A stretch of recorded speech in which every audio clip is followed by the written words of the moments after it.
رحمۃ اللہ وبرکاتہ. اعوذ باللہ من الشیطان الرجیم.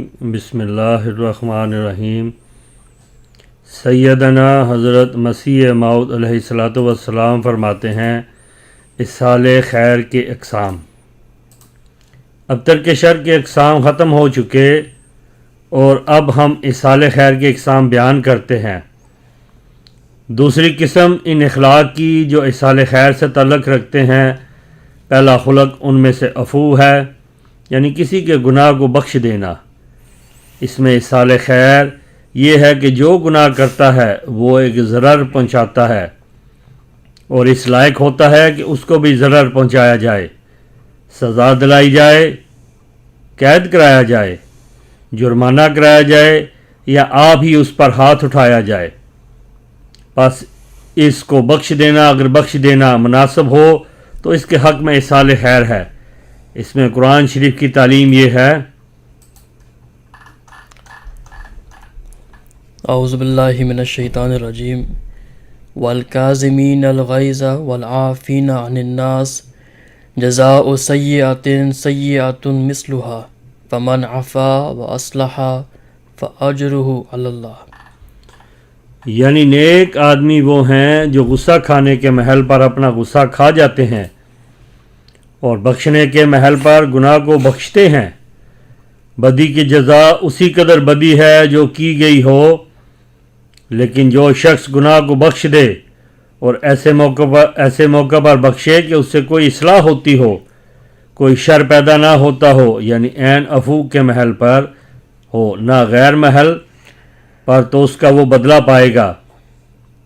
اس آیت سے ظاہر ہے کہ قرآنی تعلیم یہ نہیں کہ خواہ نخواہ ہر جگہ شر کا مقابلہ نہ کیا جائے اور شریروں اور ظالموں کو سزا نہ دی جائے، بلکہ یہ تعلیم ہے کہ دیکھنا چاہیے کہ وہ محل اور موقع گناہ بخشنے کا ہے یا سزا دینے کا ہے.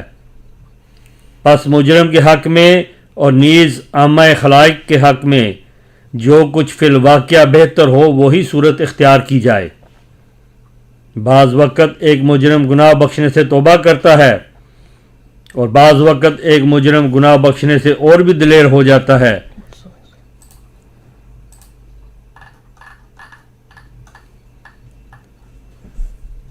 پس خدا تعالیٰ فرماتا ہے کہ اندھوں کی طرح صرف گناہ بخشنے کی عادت مت ڈالو، بلکہ غور سے دیکھ لیا کرو کہ حقیقی نیکی کس بات میں ہے، آیا بخشنے میں یا سزا دینے میں. پس جو امر محل اور موقع کے مناسب ہو وہی کرو. افراد انسانی کے دیکھنے سے صاف ظاہر ہے کہ جیسے بعض لوگ کینہ کشی پر بہت حریص ہوتے ہیں، یہاں تک کہ دادوں کے کینوں کو یاد رکھتے ہیں، ایسا ہی بعض لوگ عفو اور درگزر کی عادت کو انتہا تک پہنچا دیتے ہیں. بسا اوقات اس عادت کے افراد سے دیوسی تک نوبت پہنچ جاتی ہے، اور ایسے قابل شرم حلم اور عفو اور درگزر ان سے صادر ہوتے ہیں جو سراسر حمیت اور غیرت اور عفت کے برخلاف ہوتے ہیں، بلکہ نیک چلنی پر داغ لگاتے ہیں. اور ایسے عفو اور درگزر کا نتیجہ یہ ہوتا ہے کہ سب لوگ توبہ کا رکھتے ہیں. انہیں خرابیوں کے لحاظ سے قرآن شریف میں ہر ایک خلق کے لیے محل اور موقع کی شرط لگا دی ہے، اور ایسے خلق کو منظور نہیں رکھا جو بے محل صادر ہو. جزاکم اللہ واسن الجزا.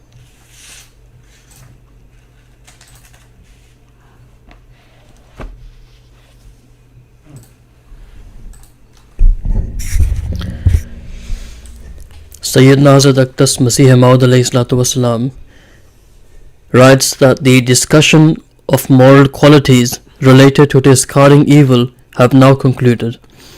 We now set forth the qualities related to the doing of good, i.e. the second type of moral qualities, which are related to doing good. The first of these is forbearance or forgiveness. He who commits an offense against another causes him pain or harm and deserves to be punished either through the process of the law with imprisonment or fine or directly by the person offended. To forgive him if forgiveness should be appropriate, would be to do him good. In this context, the teaching of the Holy Quran is وَالْكَازِمِينَ الْغَيْظَ وَالْعَافِينَ عَنِ النَّاسِ جَزَاءُ سَيِّئَةٍ سَيِّئَةٌ مِثْلُهَا فَمَنْ عَفَا وَأَصْلَحَ فَأَجْرُهُ عَلَى اللَّهِ. That is, good men are those who control their tempers when they are roused and who overlook people's faults when that is appropriate. That recompense of an injury is a penalty in proportion thereto. But whoso forgives and effects thereby a reform in the offender, and no harm is apprehended, that is to say, exercises forgiveness on its appropriate occasion, will have his reward with Allah. Hazrat Masih Maud writes that this verse shows that the Quran does not teach non-resistance to evil on all occasions, or that mischief makers and wrongdoers should never be punished. Its teaching is that one must consider whether the occasion calls for forgiveness or punishment, and to adopt the course which would be best in the interests both of the offender and the public. Sometimes an offender turns away from wrongdoing in consequence of being forgiven, and sometimes forgiveness incites him to further wrongdoing. Therefore, God Almighty directs that we should not develop the habit of forgiving blindly on all occasions, but should consider carefully whether forgiveness or punishment would be most appropriate and therefore virtue in each particular case, and should adopt that course. Some people are so vindicative that they keep in mind the wrongs done to their fathers through generations, and there are others who carry forbearance and forgiveness to an extreme, sometimes even to the limit of shamelessness. They exercise such weakness, forgiveness, and forbearance as are utterly inconsistent with dignity, honor, and chastity. Their conduct is a stain on good character, and the result of their forgiveness and forbearance is that people are disgusted with them.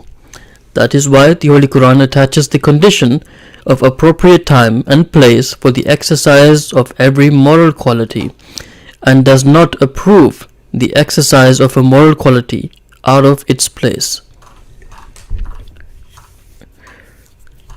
This is one of the most perfect terminologies of forgiveness. We have seen in different faiths how forgiveness can have many different meanings. But from the interpretation given by the promised Messiah ﷺ, I feel that this is the perfect explanation of what it means to forgive. So I'll just bring you back to what the promised Messiah ﷺ mentioned here. He says that its teaching is that one must consider whether the occasion calls for forgiveness or punishment, and to adopt the course which would be best in the interests both of the offender and the public. So here the promised Messiah ﷺ has clearly mentioned that when you have the option, you should be wise enough to see that whether forgiving him is in the interest of the offender and those people who are watching, or perhaps know about the incident, or if forgiving them would be of more harm than good. So the promised Messiah ﷺ here mentions that sometimes an offender turns away from wrongdoing in consequence of being forgiven. Right? So this is the best case scenario. And sometimes forgiveness incites him to further wrongdoing. Again, this is the worst case scenario, where you forgive somebody and that incites him that I can keep on getting away with it, so I will keep committing the same mistakes. So here the promised Messiah writes that therefore God Almighty directs that we should not develop the habit of forgiving blindly on all occasions, but should consider carefully whether forgiveness or punishment would be most appropriate and therefore a virtue. And the last sentence that the promised Messiah ﷺ writes is actually the summary of this. He says that is why the Holy Quran attaches the condition of appropriate time and place for the exercise of every moral quality, and does not approve the exercise of moral quality out of its place. So what the promised Messiah ﷺ means here, that if one knows that forgiving this individual is harmful, then forgiving him can do more harm to the society. So everything should be done at its right place and at its right time for it to be considered akhlaq, moral or virtues.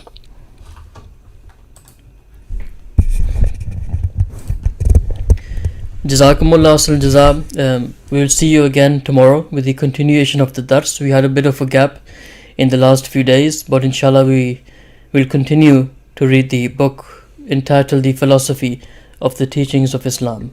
Until tomorrow, Assalamu alaikum wa rahmatullahi wa barakatuhu.